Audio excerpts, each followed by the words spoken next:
What is good, y'all? Welcome back to the channel, man. We are here, we are back, and we're going to be doing a mock draft for the NBA draft lottery of the 2024 NBA draft. And we're going to be predicting what every team will be doing with their pick. So we have obviously 1 through 14. This is not a full first round. It's really hard to predict 30 NBA teams because obviously a lot of the other teams who are, toward the bottom of the first round, they're currently playing. So we haven't really had any intel or any, kind of, intuition as to who they could pick, or even if they're looking at the draft right now.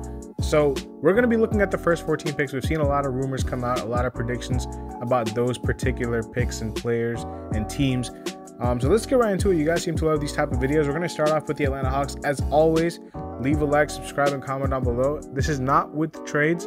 I haven't really calculated trades into account as far as what trades do I think are going to happen within the first 14 picks. I think that's something that we do a little later down the line, but that will happen. We will do a mock draft with trades. But let's get right into it. So we have the Atlanta Hawks at number 1. Again, I think my pick and the consensus pick would probably be around the same, vein here. And that would be Alex Sarr at number 1. Very, very simple pick to me. Obviously, the question is what they do with Clint Capella, Okongwu. You're going to have to move Capella. I think he's for sure going to be traded. He's going to be out the door.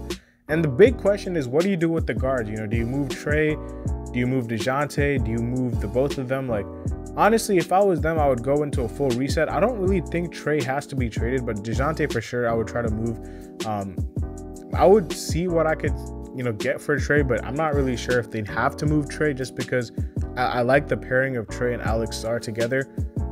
Alex Sarr, without having a point guard consistently to get him the ball, is a little, it's a little bit not effective to me. Like, I don't think you're really maximizing his potential if you're not having a point guard on the roster who can get him the ball. So, but with all that being said, we're going to have him taking Alex Sarr at number 1. And that is the pick that I think a lot of people are projecting. I think that's the right pick for the Hawks. He is the best player in the draft according to me as of right now. I'm not sure if he has the highest ceiling, but definitely right now he looks to be the best prospect.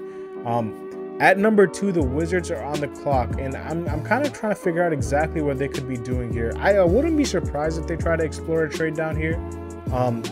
There are a number of players that I could see the Washington Wizards, taking.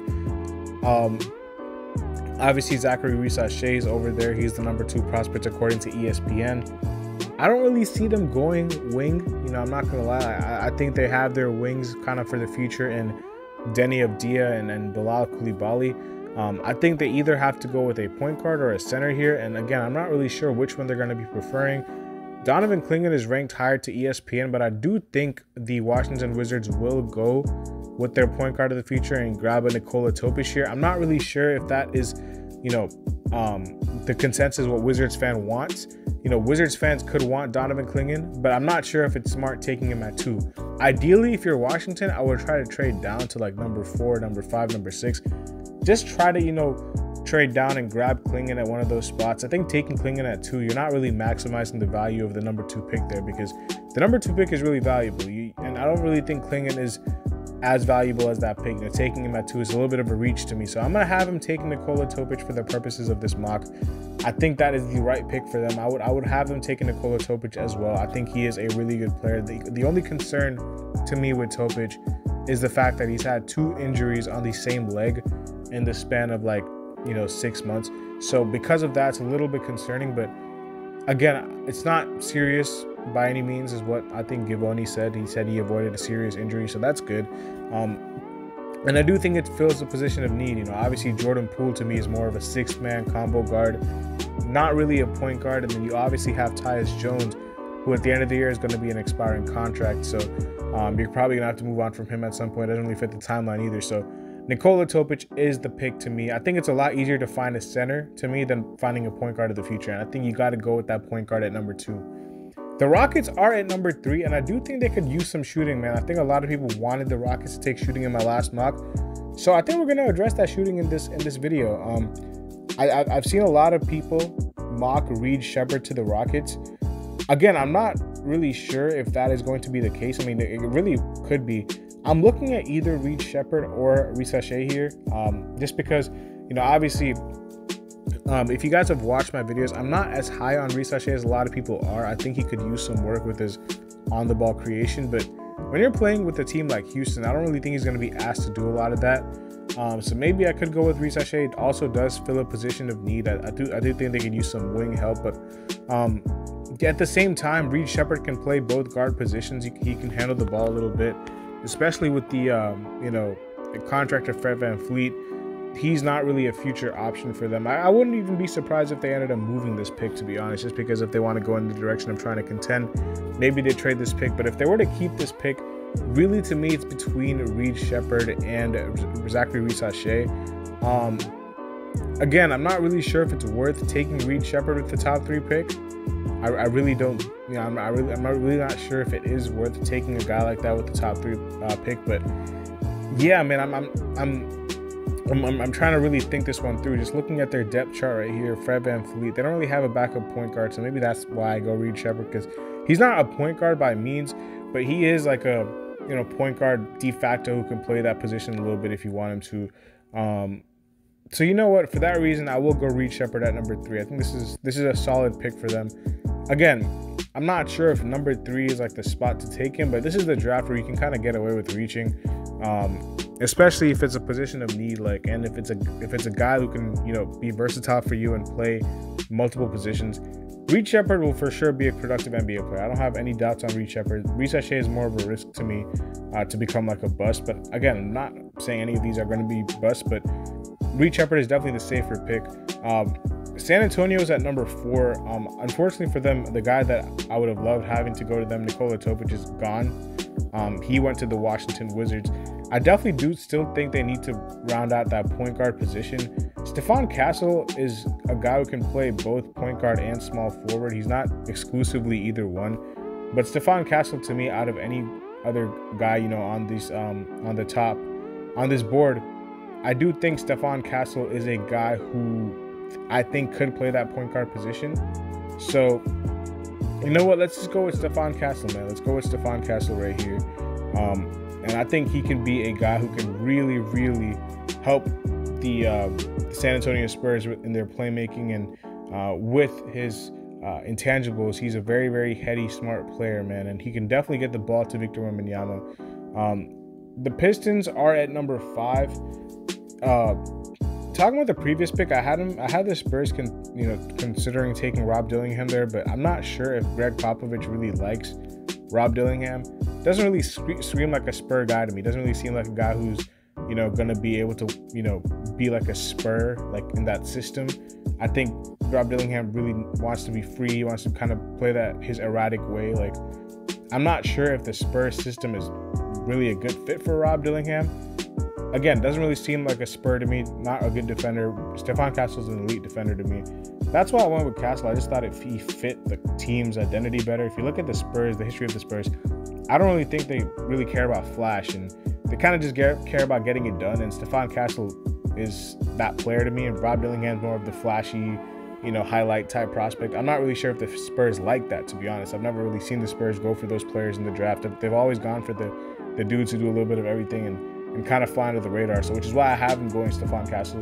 But Rob Dillingham could be in play. Definitely a position of need there. The Pistons are number 5. I'm going to have him going with Reece Shea here. I just think this is a match made in heaven to me. And I think this is a no-brainer to the Pistons, man. I think Reece Shea is a really, really good prospect. I think he best feels as a complimentary piece to me rather than a number 1. But with the Pistons, you already have a guy like Cade Cunningham. I like Jaden Ivey still. Reece Shea could be a guy who can just kind of be in the corners and create his own shot occasionally, and also be a good defender, be a 3-and-D player for them. Ausar Thompson is not really a spacer. You have Reece Shea who can be that for you and also provide the defense. So I'm going to go Reece Shea at number 5. At number 6, we have the Charlotte Hornets, almost at Houston Rockets again. Charlotte could go in a number of different ways here. They could go wing, they could go guard. Do they want to stake with the Carolina guy and get Rob Dillingham? I'm not sure if he's from Carolina, by the way. I'm just saying because he went to Duke. He could play alongside LaMelo. I wouldn't be mad at that fit at all, by the way. Maybe I do that. Maybe I go with Rob Dillingham to Charlotte. There's a lot of different ways I could go there.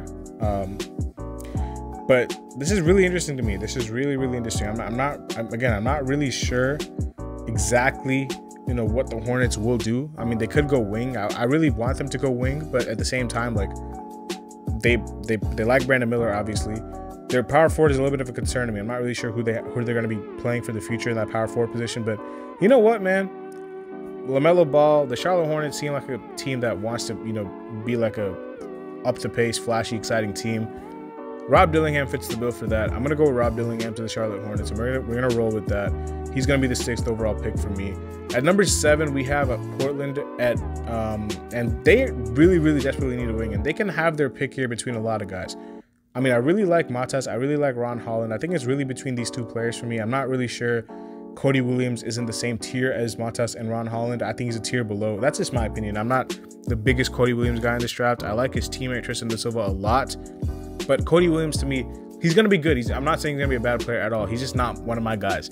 Ron Holland is my favorite player in the whole class. Him and Stephon Castle are my 1 and 2 favorite players in the whole class. So I really want to take Ron Holland here. Even though Matas is really solid, he's really, really solid, and I think he's going to be a really good player. Ron Holland, to me, is just a really, again, I think Portland wants to run, and they want to be a really, fun transition-paced team. Both Ron and Matas are from the G League Ignite. They both played with each other. They're both really good prospects, but I think Ron fits the bill a little bit more for the Portland Trailblazers with their, fast pace. Simons, Sharp, Scoot Henderson. Ron Holland is a really athletic guy who can just get in transition. He can defend multiple positions. They really lack that wing defender. Ron Holland is a really good defensive prospect. I'm going to go with Ron Holland here. A little bit of issues with his attitude, I think, came out, but again, I'm not really too concerned about that. I think he is a really good player. I think he has the most potential out of anybody in the whole class. Ron Holland, to me, is the guy that I think not a lot of people are talking about, but I think they should be talking about him a lot more. Like, he is one of my guys in this draft. So I'm going to take Ron Holland here with the 7th overall pick. San Antonio is up again with 8. Listen, I think they just go with the other wing. I think they go with Matas here. I think this makes a lot more sense for them than Ron Holland. Again, I talked about Ron Holland's, reported attitude and issues and stuff like that. Matas is a guy who doesn't have any of that. He's just a guy who just comes to work every day, just puts in his hard hours and just plays. He doesn't have the potential to be that Ron Holland does, but I think he's going to come in day one and be a really, really solid contributor. They do, I think, have to figure out what they're going to do with Vassell and Keldon Johnson. Like, who are they going to pay? Because they obviously have to pay Wemby, and then Sohan is also in that mix too. I think one of them is going to be the odd man out. I don't think they can afford to pay all of them, especially after taking Stephon Castle as well. I'm going with Matas Buzelis. I think this is a good pick for them. He's versatile, man. He can play a bunch of positions. I think Pop loves those type of players. You can just play a bunch of positions. I have him going at number 8. And at number 9, we have the Memphis Grizzlies. I think this is a really no-brainer pick for them. They could go in a different direction, but I really think they're going to go with Donovan Clingan. You have Jaren Jackson, who played at the 5, and he was pretty solid at the 5, but the rebounding numbers for him are just a little bit too concerning for me to have him play 5 consistently. Donovan Clingan will give you the same defense that Jaren Jackson is giving you while also being a presence on the boards. And Jaren Jackson can play his game and stretch the floor. You kind of have like a mini Cat and Rudy Gobert pairing. Like, it's not going to be the exact same, obviously, but, Donovan Clingan can project to be that similar defender that Rudy Gobert is. And then Jaren Jackson can provide the spacing that Cat does on a consistent level while also being a really good defender himself, Defensive Player of the Year. So we're going to have Donovan Clingan going to the Memphis Grizzlies. I think he fits that team too. He has a chip. He plays with a chip on his shoulder. He has that swagger, that they love that over there. John Morant's leading that team. I got him at number 9, taking Donovan Clingan there. Number 10, this is where I think the Utah Jazz will go ahead and take Cody Williams. I think he's fallen a little bit too far for my liking, but it's fine. I think somebody had to fall to number 10, and it's going to be him, which is okay. Like, I'm not mad at it at all. But I think this is a steal for the Jazz at number 10. I think this is a no-brainer of a pick. We're not going to spend too much time on that. 4 picks left in the indie draft. Chicago is on the clock at number 11. Could go with a lot of different players here. I like a lot of different players for Chicago. I do think they could use maybe a bigger wing or maybe even a guard. It remains to be seen what they plan to do with DeMar DeRozan, what they plan to do with Zach LaVine. I mean, DeRozan said he wants to be in Chicago. I'm not sure how realistic that is. And I'm not really sure what they're planning to do with Zach LaVine. I mean, he was a guy who I thought was for sure getting traded last season. Do they go guard here? I'm not really too sure. I like a ton of players for them, don't get me wrong. I mean, there's a lot of guys that I could see going to Chicago, but again, not extremely sure as to what I would want Chicago to do. I mean, looking at everybody on the board here, I like a ton of guys for them. I like Dalton Knecht. I like Ja'Kobe Walter, obviously. I like Tejan Saloon, or Salon, Devin Carter, Tristan Da Silva, Jared McCain, Tyler Smith even. Center position is a little bit weak for them. This is a team that I could definitely see trading down, but for the purposes of this video, I think it makes sense for me to go with either a Ja'Kobe Walter or Tejan Saloon. But I think this is a team that wants to compete, and I'm not sure if Ja'Kobe Walter is a guy that they're going to be taking. I mean, if Tejan Saloon is a guy they're going to be taking, because he's more of a raw prospect. So because of that, we'll go Ja'Kobe Walter, most likely, right? Let me just see if I want to take anybody else. They could go Tristan Da Silva, but we're going to go Ja'Kobe Walter. Could be that shooting guard of the future. I think Zach LaVine is out the door, man. They tried to move him last season. He ended up, saying that he had an injury. I think he gets moved this year. We go with Ja'Kobe here. This has been one of my favorite fits, OKC at number 12. I've always loved the idea of them taking Dalton Knecht at number 12. I just really like the fit, man. I think the fit is really nice. I think he can be like a Josh Giddey replacement. I think Giddey's out the door, man. He's been unplayable in the playoffs a lot of times this season. At number 13, we have Sacramento. This is probably the toughest. Them and Chicago are the toughest two teams to predict what they're gonna do. Sac could go in a lot of ways. I think Malik Monk is gonna be gone. I don't think they're gonna be able to bring Malik Monk back. They obviously hit a home run on the Keegan Murray pick. They have Sabonis at the 5. He's gonna be 5. I'm not sure why it says no. It says him at the 4 right there. I think they do have to address their 3, their 2, that 2-3 spot. They could go a couple of different guys. I mean, I've had them taking Tristan Da Silva. People might say that's too high, but I don't really think so. I think this is a really good pick if they do take Da Silva. Can play multiple positions. I mean, even a Jared McCain if you want to put him there, but again, that would be a little bit of a small backcourt. I think they definitely need to address that 3 spot, because Harrison Barnes, I'm not sure what the future is with him. But yeah, we're going to go with Tristan Da Silva at number 13. We're going to continue that pick to the Kings. And at number 14, the Portland Trailblazers, who took Ron Holland. We're going to have him taking Tejan Saloon or Salon. I've said Saloon for a while, but I think people have said Salon, so I'm not really sure which one it is. If any of y'all know in the comment section. I've watched him for a while and I've heard both, so y'all let me know. I'm taking him at 14. That's going to be my predicted mock draft for what I think each team is going to be doing. You guys let me know down in the comment section below, man. What do y'all think is going to happen? Like, this is not, exactly what I would do. This is kind of more what I think the teams would do. I don't think it's crazy though. I don't think it's like, I don't think it's like a really crazy mock draft at all. I think it's very, very solid. But yeah, we're gonna go with that. We're gonna go with that, and we're gonna end it there. So make sure y'all drop a like, subscribe, and comment down below. Thank y'all so much for watching the video. We'll see y'all later as always. Peace.